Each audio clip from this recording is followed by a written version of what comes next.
Армысыздар, ардақты ағайындар, құрметті көрермендер. Бүгін біз кезекті видеомызды бастайтын боламыз.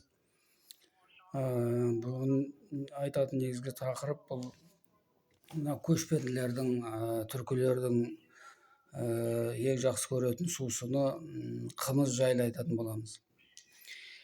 Енді 13-ші ғасырда, 13-ші ғасырдың орта тұсында мына ұлы ұлысқа келген барлық шетелдік елшілер сол замандағы олардың жазуы бойынша татарлар негізінен жаңағы бие сүтінен жасалған қымыз деген сусынды ішетінді туралы айтады. Барлық жылнамалар айтады оны. Олардың жазғы уақыттағы ең жақсы көретін сусыны осы қымыз дейді. Олар жаз уақытында көбінесе сол бие сүтін ішіп, сонымен тоқ болып жүре береді дейді. Көбінесе олар жаз айында ет, басқа нәрселерді жей бермейді. Осы бие сүтін пайдаланады дейді. Енді бұл туралы жаңағы сол заманда ұлы ұлысқа келген папаның елшісі Плано Карпини жазады. Ол Плано Карпини оны Камаус деп атайды, Камаус деп жазады. Бірақ оған ол қымыз негізі ұнамаған екен. Ол қымызды соншалықты бір ішетін нәрсе емес деп жазады. Одан кейін бұл қымыз туралы жазған Вильгельм де Рубрук, жаңағы француз королі 9-шы Людовиктің елшісі, ол енді өзінің кітабында жалпы бие сауудың барлық амалдарын тәптіштеп жазады. Олар дейді, бірінші желіге жаңағы құлындарды байлап қояды дейді. Содан кейін сол жаңағы әр уақыты келгенде биелер келеді, сол уақытта оларды сауып алады дейді. Жаңағы 2 сағат, 3 сағаттың арасында олар сауып отырады екен.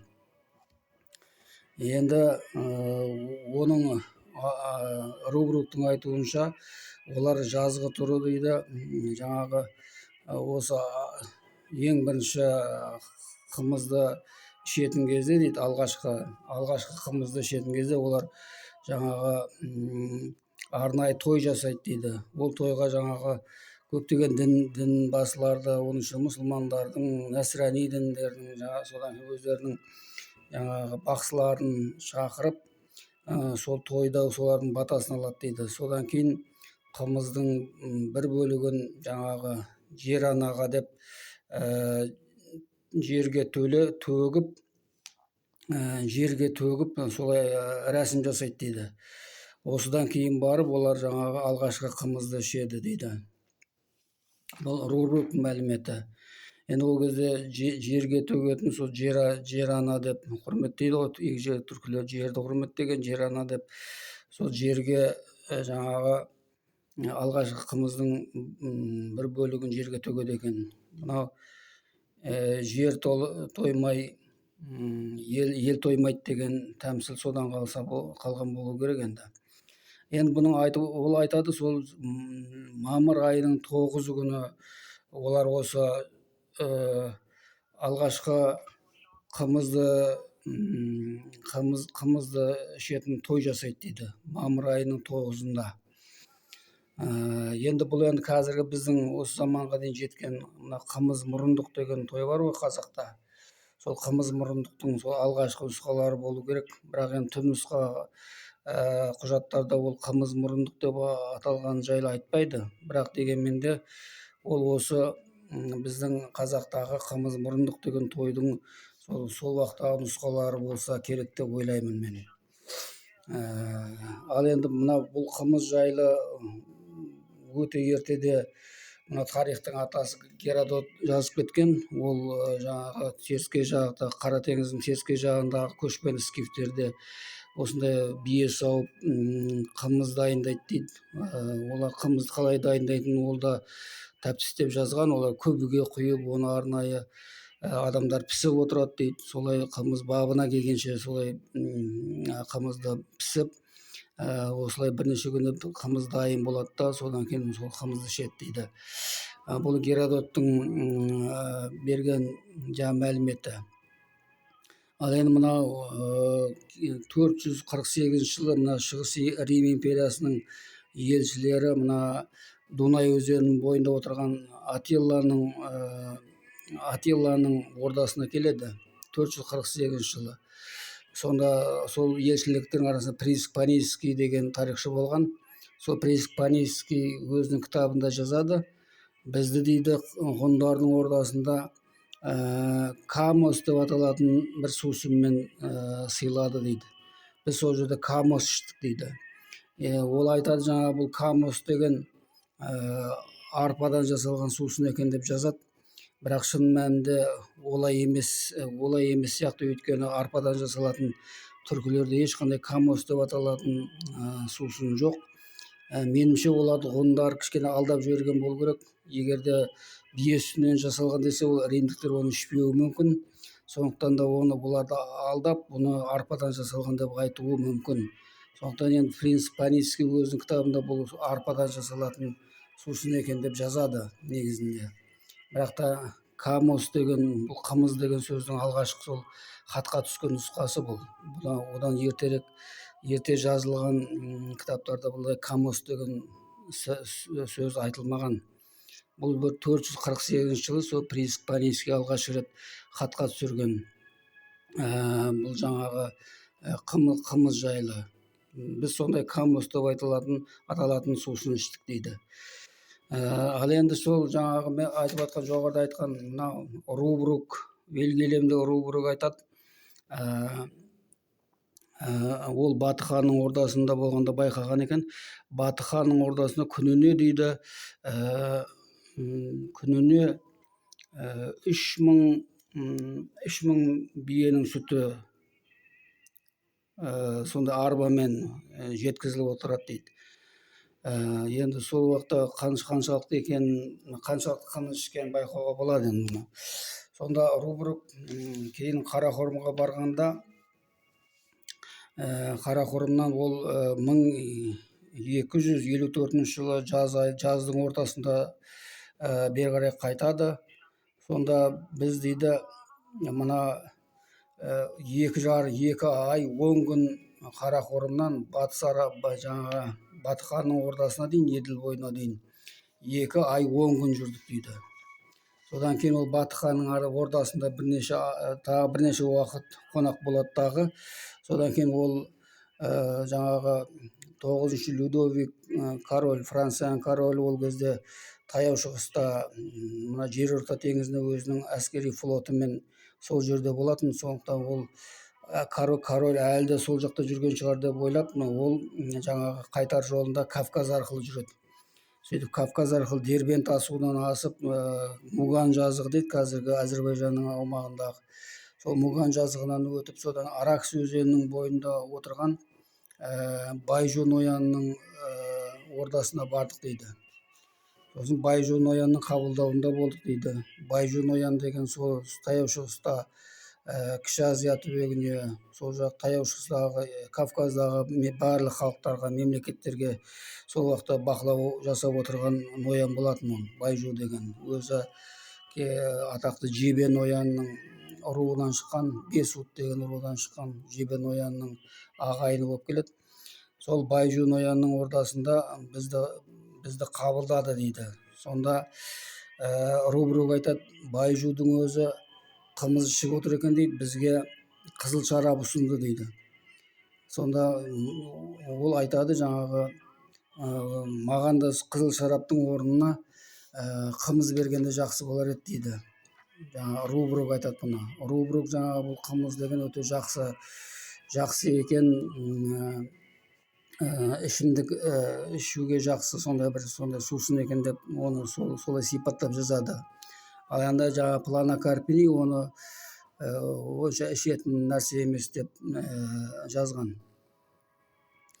Ал енді содан кейін мына бұл қымыз туралы жаңа Рубрук айтады. Бұл Рубрук өзінің жазбасында ол космос деп жазады бұны қымызды, сосын кара космос дейді. Кара космос дегені жаңағы қарағымыз деген сөз екен. Бұл қарағымыз деген қымыздың ең бір жақсы дайындалған, жоғары сапалы дайындалған қымызды солай қарағымыз деп атайды екен. Енді жақсы қымыздың бетінде қара майы шылқып тұратыны белгілі ғой, оны қара дақтарымен көрініп тұрады ғой, сондықтан қарағымыз деп атаған екен. Енді мына 1272 жылы Құбылайдың сарайына келген венециандық Марко Поло да бұл жайлы жазады. Ол өзінің кітабында хемиус деп жазады бұны. Хемиус деген қымыз деген сөз ғой енді. Сол Марко Полоның айтуынша Құбылайдың теріскей жақта Құбылайдың Шанду деген қаласы болды дейді.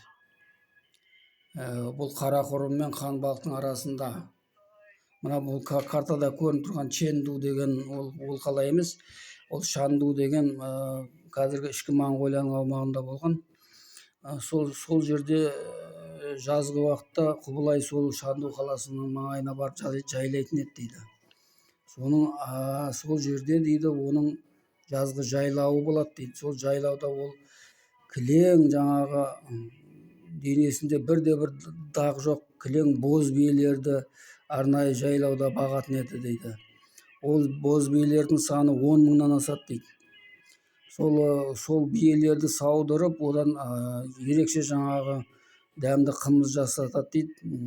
Яғни жаңағы Рубруктың айтып отырған қара қымызы болу керек. Сол қымызды сол уақыттарда тек шыңғыс тұқымынан шыққандар ғана ішеді дейді бұл қымызды. Басқаларға рұқсат етілмеген дейді. Және тек бір тайпаға ғана рұқсат берген дейді. Ол тайпаны жаңағы кезінде Шыңғыс ханға өте жақсы көмек көрсеткені үшін сол тайпаға сол қымыздан ішуге рұқсат берген дейді. Енді оны жаңағы Марко Полоның кітабын жазған Рустечилио деген француз тілді адам болған. Соның жазбасында енді ол тайпаны ол Гориот деп жазады. Гориот. Енді Гориот деген сөз бұл енді менімше бұл Керейт деген сөздің самал бұрмаланған нұсқасы болу керек. Өйткені Керейт Рашид ад-Дин Жамиғат тарихта Керейт деп жазады. Жувейни Керейт деп жазады. Ал енді мынау жаңа Рубрук пен Плана Карпини оны Крит деп жазады. Керейттерді Крит деп жазады. Сол сияқты бұл енді кішкене өзгертіп Гориот деп жазған болу керек. Бұл Керейт тайпасы. Яғни керейлерге сол қымыздан ішуге рұқсат берілген екен. Екінші жағынан бұл керейлер Құбылайдың тікелей нағашылары болып келеді. Құбылайдың анасы Сорқақтан бике сол Керей Уаң ханның інісі Жаға хан бұның қызы болған. Былай қарағанда ол жаңағы Құбылайдың нағашылары керейлер болған. Бір жағынан сондықтан да сол қымыздан ішуге оларға рұқсат берілген сияқты. Енді қымыз жайлы жазғанда осы ордаға келген, ұлы ұлысқа келген барлық Европадан, Персиядан, басқа жақтардан келген елшілердің бәрі тек қымыз деген ғана сөзді естіген. Олар солай жазады қымыз деп. 1330 жылдары келген Ибн Батута да өзінің кітабында айтады, мен ордаға Өзбек ханның кезінде келген ғой, Өзбек ханның ордасында отырғанда бәйбішесі маған өз қолымен қымыз құйып берді дейді. Мен бірақ бұрын соны қымыз ішіп көрмеген едім. Сол кезде бір ұрттадымдағы қасындағы адамға бердім дейді. Ал енді мынау жаңағы қымыз, бұлардың бәрі қымыз деп жазады. Барлық кітаптарда солай қымыз деп жазылған. Ал қазіргі мысалы мынау халқалардың түрінде қымыз деген сөз жоқ. Олар оны айрак деп атайды. Айрак. Ал олардың теріскей жағындағы туыстары буряттар сеге дейді оны. Сеге деп атайды. Ал мынау Еділ бойындағы торғауыттар, мына еділ қалмақтар деп атаймыз ғой. Бұлар өздерінің тілдерінде оны гүни чеген деп атайды. гөнүй чеген немесе гөнүй әрік деп атайды. Гөнүй чеген немесе гөнүй әрік. Гөнүй чеген деген мынау көптеген түркі тілдерінде, шығыс түркі тілдерінде бар, Алтай Саян тілдерінде чеген деген айран деген мағына береді. Айран чеген деп атайды олар. Сонда бұл жерде гөнүй чеген деген бұл жаңағы бие сүтінен жасалған айран дегенге келеді. Бұл гөнүй дегені, гүн дегені жаңа бие деген сөз. Гөнүй әрік дейді жаңағы. Сонда бұлардың тілдерінде мүлде қымыз деген сөз жоқ. Қымыз деген ол түркінің сөзі екенін барлық жылнамалар, кітаптар дәлелдейді. Бұл жаңағы қымыз деген Махмұд бабамыздың сөздігінде де бар, түрік сөздігінде қымыз деп аталған. Сондықтан бұл қымыз деген жаңағы түркінің сөзі екені баяғыдан беседеден белгілі. Сонда келген елшілердің бәрі тек қымыз деген сөзді естіген. Енді бұдан байқайтынымыз олар жаңағы татарлар деп айтып жүрген жаңағы халықтар, бұлар жаңағы түркі тілде сөйлеген, содан байқауға болады. Ал енді мына жаңағы Рубруктың келтірген сөздерінің арасында ол бірнеше сөздерді естіген. Осы жаңағы қымыздан басқа да айран деген сөзді естіген. Ол бізге айран берді дейді. Ол сиырдың сүтінен ашытылып жасалады екен дейді. Бұл енді ол айра деп жазады негізінде. Бірақ ол айран деген мағына ғой.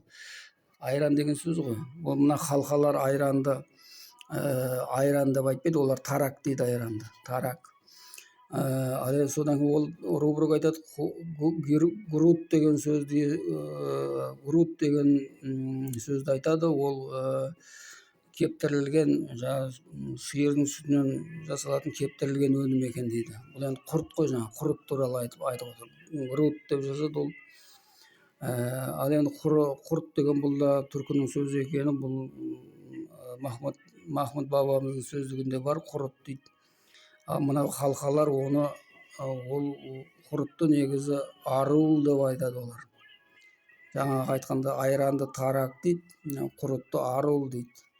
Яғни бұл жердегі жаңа мынау елшілердің барлығының беріп тұрған сөздерінің бәрі түркі тілдерімен сәйкес келеді. Яғни олардың естіген сөздері барлығы түркі тіліндегі сөздер. Олардың барлығы сол кездегі моңғол татарлардың элитасымен араласқан адамдар, яғни жоғарғы бөлігінде, билеуші бөлігімен араласқан адамдар. Солардың аузынан естіген бұл сөздердің бәрін. Енді бүгінгі айтатынымыз осы қымыз жайлы болды. Жаңа қайталап айтайын, Рубруктың айтуынша жаңағы алғашқы қымыз мамыр айының 9-ында ішіледі екен. Сол кезде үлкен той жасайды екен ол енді. Қазіргі қазақтардың қымыз мұрындық деп аталатын той секілді. Олар да сол кезде той өткізіп, дінбасылардың батасын алып, содан кейін барып жаңа қымызды іше бастайды екен. Міне бүгінгі айтатын негізгі мәселе осы, қымыз жайлы болды. Яғни қымыз деген сусын сонау ежелгі дәуірден, сонау скифтерден бастап келе жатқан, осы күнге дейін бізге үзілмей келе жатқан осындай бір жақсы сусын екен. Әсіресе ол жаңағы емге пайдалы, адам денсаулығына жақсы әсер ететін сондай сусын болып табылады. Оны жаңағы кейбіреулер ішіп көрмегендер, шетелден келгендер оны мүмкін жатырқайтын шығар оны ішуге. Ал енді көшпенділер, ежелгі түркілер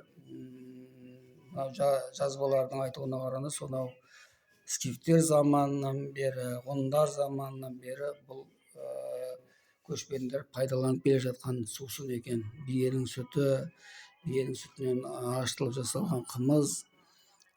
Бұл көшпенділердің сол заманнан келе жатқан ең бір шипалы сусыны болып табылады екен.